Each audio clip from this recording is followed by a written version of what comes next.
Good morning बच्चों, Jully education points में आप सबका स्वागत है। तो आज का क्लास जो है ना मैथ्स का ही है क्लास है। आज को जो है ना हम लोग बंद आकृति में जो है ना कोई भी बंद आकृति में उसके अंदर का जो कौन होता है अंतः कौन में उसका योग के बारे में जानेंगे। उससे एक्स का मान एक कौन का मान निकालने सीखेंगे और दूसरा कि उसी बंद आकृति के बाह्य कोनों में किसी एक कौन का मान निकालेंगे। बाकी कौन का मान दिया हुआ रहेगा और एक कौन का मान मिसिंग रहेगा जिसको आपको क्या करना है, निकालना है। ठीक है, तो सबसे पहले दो चीज़ को आपको समझना है, दो पॉइंट्स है जिसको आपको क्लियरली समझना है कि देखो बच्चों, कोई भी बंद आकृति है, ठीक है, कोई भी बंद आकृति, वो वृत्त हो मतलब त्रिभुज हो, कोई भी बंद आकृति हो, उसमें जो है ना अंतः कोण का मान अलग अलग होता है। जैसे एक सर्कल को लोगे आप, एक सर्कल को लोगे तो इस सर्कल में जो है ना एक 360 डिग्री का कोण बनता है। कितने डिग्री का कोण बनता है? 360 डिग्री का कोण बनता है। अब मान के चलो आप त्रिभुज को लोगे तो त्रिभुज में होता है 180 डिग्री का कोण। अब जितना भी बंद आकृति है, मान के चलो हम लोग इसको लिए, आयत को लिए, ऐसे तो हमें पता है कि आयत का सब कोण को जोड़ेंगे तो 360 डिग्री होगा। लेकिन ना बच्चों, अभी कॉन्सेप्ट एक क्लियर करो। जैसे एगो किसी को बनाए तो देखो इसमें दो गो त्रिभुज नजर आया, यहाँ एगो त्रिभुज है और यहाँ पे एगो त्रिभुज है। तो यहाँ पे दो त्रिभुज मिला तो हमको 2 गुना 180 करना है, तो हमारा जो है ना आ जाएगा 360 डिग्री। ओके, उसी तरह से जैसे अभी इस फिगर में जैसे यहाँ पे बना हुआ है पंचभुज, एक बना हुआ है, क्या बना हुआ है बच्चों? एक पंचभुज बना हुआ है। ओके, अब इस पंचभुज में से हमको त्रिभुज को फाइंड करनी है। जैसे यहाँ पे एगो त्रिभुज बन गया बच्चों, अब इसमें से किसी एगो बना दिए तो यहाँ पे देखो कितने त्रिभुज बनी, 1 2 3 त्रिभुज बना। अब इस 3 त्रिभुज को, 3 त्रिभुज को 180 से गुना करेंगे ना बच्चों तो हो जाएगा 540 डिग्री।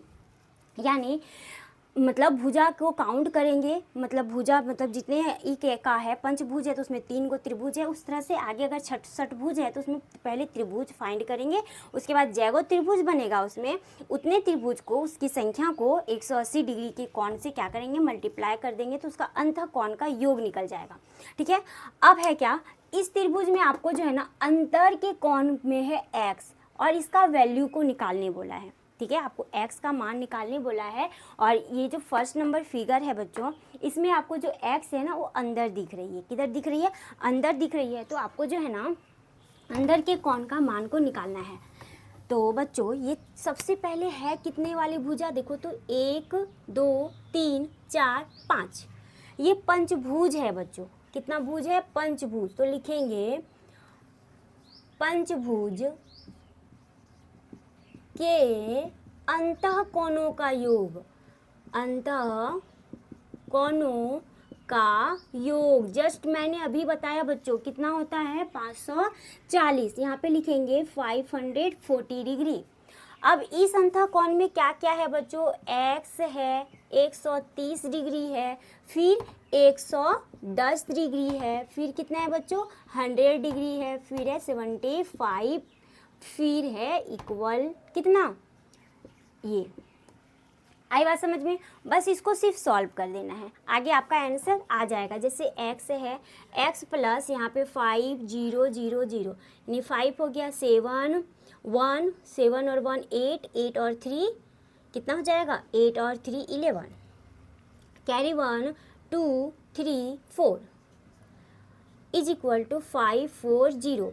अब बच्चों यहाँ पे जो x है ना, ये x ये जो है प्लस 415 जब उधर जाएगा बराबर के राइट, मतलब अगर दूसरा साइड जाएगा ना बच्चों तो ये माइनस में बदल जाएगा। किस में बदल जाएगा? माइनस में। मैंने ये वाला टॉपिक पढ़ाया है, प्लस जब बराबर के वो साइड जाएगा माइनस हो जाएगा, माइनस जाएगा तो प्लस हो जाएगा, मल्टीप्लाई जाएगा तो डिवाइड हो जाएगा, और जब डिवाइड बराबर के वो साइड जाएगा तो मल्टीप्लाई हो जाएगा। ये सारा चीज़ मैंने पिछले क्लास में करा चुकी है। इस टाइप से है ये।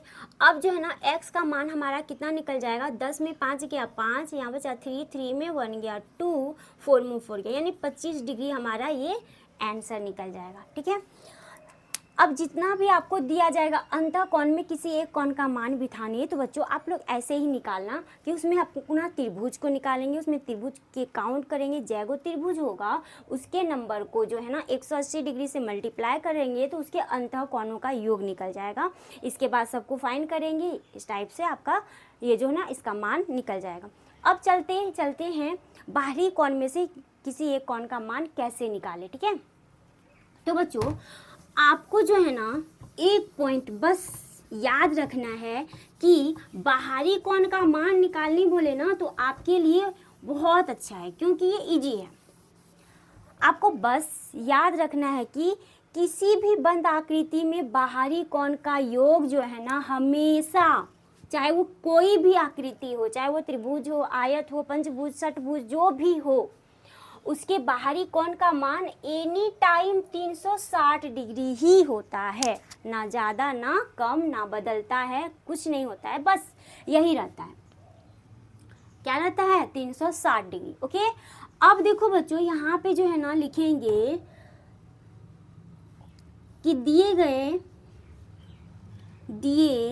गए आकृति के बाह्य कोणों का योग बराबर कितना होता है? 360 डिग्री। कॉन्सेप्ट क्लियर होनी चाहिए। अब यहाँ से स्टार्ट करते हैं, जैसे x plus 80 degree plus 75 degree plus 45 degree plus 45 degree plus 75 degree is equal to 360। अब हमें यहाँ कुछ नहीं करना है, बस सॉल्व करना है। देखिए यहाँ 5 5 10 5 5 10 15 5 20 20 का 0। ओके, अब यहाँ पे देखो 7 7 14 हो गया, 14 7 14 और 8 22 22 और 4 26 26 और 4 होता है बच्चों 26 4 30। यहाँ पे जो है ना आपको यहाँ पे निकल गया 300 डिग्री। अब यहाँ पे हो जाएगा 360। अब जस्ट सेम लाइक ऐसे ही करेंगे जो अभी हमने सॉल्व किया, बराबर की हुई प्लस है, उधर जाके हो जाएगा माइनस। अब इसको जब हम लोग मतलब माइनस करेंगे तो 60 डिग्री इसका आंसर हो जाएगा।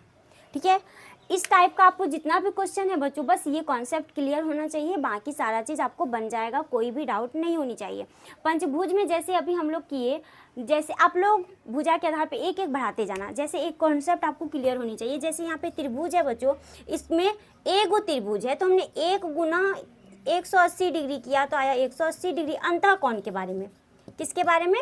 अंतः कोणों के योग के बारे में हमने ये जान रहा है, आपको कॉन्सेप्ट क्लियर होनी चाहिए। ये त्रिभुज के बारे में है। जब हम लोग आयत, समचतुर्भुज, जिस प्रकार का भी हो, जो कि 4 भुजा का होगा, उसमें 2 त्रिभुज होगा बच्चों, तो 2 से हम लोग क्या करेंगे? मल्टीप्लाई करेंगे 180 डिग्री को तो हो जाएगा 360 डिग्री।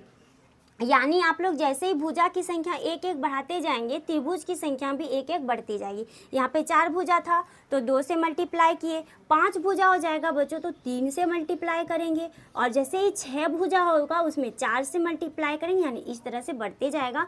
आप जैसे जैसे गुना करोगे आपका आंसर अंतः कोणों का योग निकल जाएगा। तो आप लोग ये कॉन्सेप्ट को माइंड में रखना, क्लियर कर लेना, बिल्कुल भी हार्ड नहीं है ये टॉपिक, आपका जो है ना गारंटी देते हैं। अगर आप इस पॉइंट को अच्छे से कवर कर लोगे, अच्छे से समझ लोगे, नोट कर लोगे, ये दोनों क्वेश्चन अगर आपको अच्छे से समझ में आ गया तो ये जो एक्सरसाइज 11.1 है वो आपको एक भी क्वेश्चन को जो है ना किसी भी टीचर से पूछने की ज़रूरत नहीं होगी। तो आज का क्लास आपको कैसा लगा? अगर आपको अच्छा लगा तो प्लीज़ लाइक कर दीजिएगा, शेयर कीजिएगा,